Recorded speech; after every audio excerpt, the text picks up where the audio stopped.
Hello babies. Thanks for clicking on this video. It was for catboy maid pico, I assume? No judgment here. Only the universal love for the gun-yielding maid is accepted.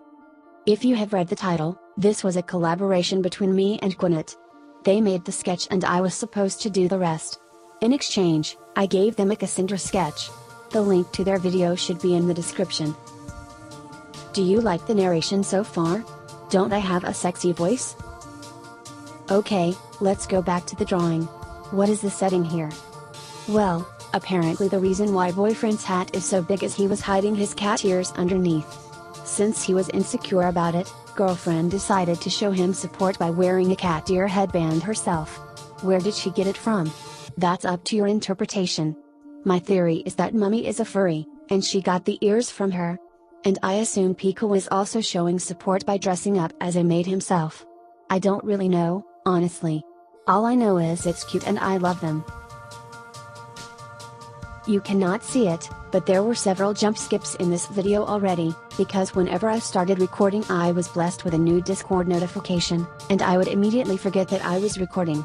It really was a pain to find and cut them all. Please pardon me if I left any idle moments in.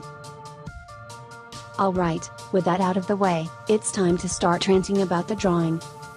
Have you seen the quite vulgar notes I had been leaving on the canvas? That was me raging. Can you guess what annoyed me the most in the drawing? If your guess was frills, you are correct. It wasn't even coloring them in, it was drawing the line art for them.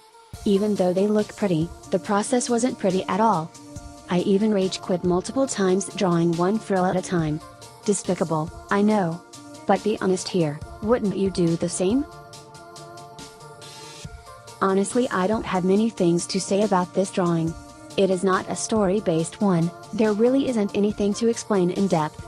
If I were to talk about every action I had taken, it would be as enjoyable as listening to someone on Twitter ranting about why breathing air is oppressive. And I am not doing much anyway, other than writing fuck on various places of course. Now, babies, have you seen any pitchfork crowding about Pico in a maid dress? I haven't, but I have heard some people talking about it. Apparently catboy maid Pico isn't as universally loved as I thought. Since I hadn't seen the hate myself, I would like to hear about it from someone that has experienced it. Hating the artists for depicting a character in a way they like is as hilarious as Pico in a maid dress himself. Look at me trying to draw a nice, curvaceous cattail. In the words of Miss Bobby Matsushima, one day you'll understand the benefits of a good curve. Now that I have thrown family friendliness out of the window, we can continue with my adventures in Friday Night Funkin'. Quality content, I know. For the longest of times I wasn't able to beat the purple dilf, even on easy mode. Then one day I decided to stream my gameplay to my friend Nini, and somehow I was able to beat every song except South on normal mode. Take it with a grain of salt when I say beat, since most of the time I had only some crumbs of health left in the end. But hey, it was enough for proceeding to the next song, so who am I to complain? This was very unrelated, I know, but just wanted to throw it out there. I had initially thought this would be more of a pain in the ass to color in, but to my surprise, everything went smoothly. Babies, have you ever noticed that this trio has different skin shades? I hadn't noticed it before. I had thought they all used the same color scheme, for no apparent reason. Also, I didn't know which shade of white to use, since boyfriend's t-shirt is a pinkish off-white whereas Pico's eyes are pure cocaine white. So I decided to use both shades, lol.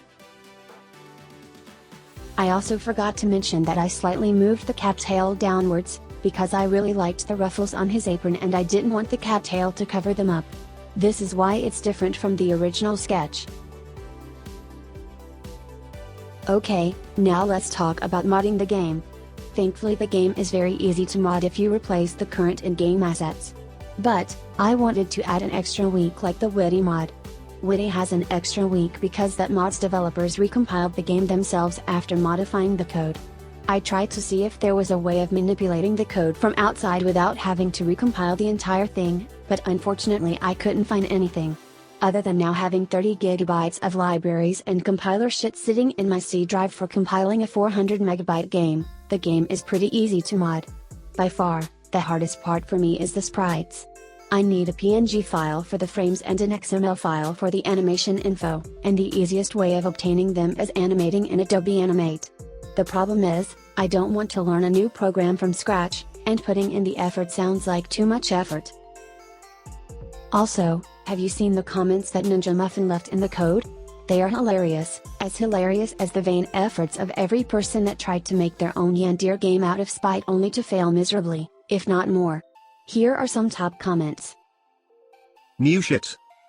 Animation is called mom left pose, but it's for the right cues. Dave is dumb. Trace poop. Do literally nothing dumbness. And my favorite. Hard coding cues. I'm stupty. Did I ramble for too long? I guess so. Sorry about that, babies. Thanks for watching the video, and I hope to see you in another one.